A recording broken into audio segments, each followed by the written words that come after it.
As a windfall thanks to federal spending, projecting an additional $1 billion in revenue. That's compared to their last projection just a few months ago. Now lawmakers will decide how to spend it. K2's Keaton Thomas is following the money as he always does. Keaton, where will that money go? Steve, it depends on who you ask. That's kind of what I found out today. One Republican leader told me today that money needs to be saved so we can ensure that budgets are shored up in the future. Another Democratic lawmaker I talked with said it's important to invest that money in the community. Thanks in large part to an unprecedented level of federal aid during the pandemic, the state revenue picture in Oregon is rosy.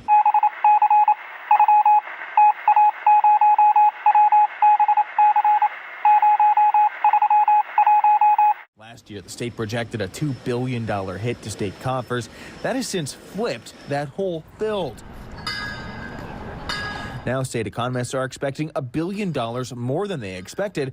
I went to lawmakers on both sides of the aisle to ask, what do you want that money to go towards? I think that we have to fully fund schools. I think that should be the number one job that we focus on this cycle.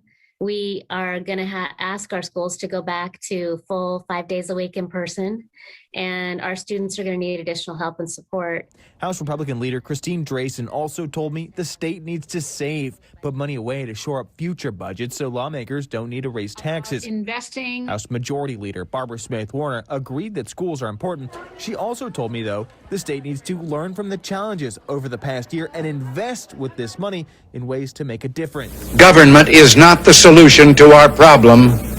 Government is the problem. We don't get these kind of resources all the time. And we need to take advantage of them and make some really transformational investments in things like childcare and things like housing.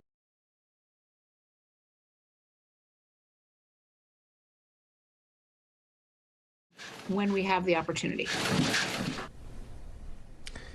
Now, economists aren't just projecting a windfall for this current biennium. They're also projecting major revenue increases, I guess I should say, for the next two-year budget cycle as well. Now, one challenge, though, at least for the time being, is lawmakers are still waiting, at least they tell me they're still waiting for some additional guidance from the federal government on how they can spend some of that additional federal aid. Live in Northeast Portland, Keaton Thomas, K2 News. Keaton.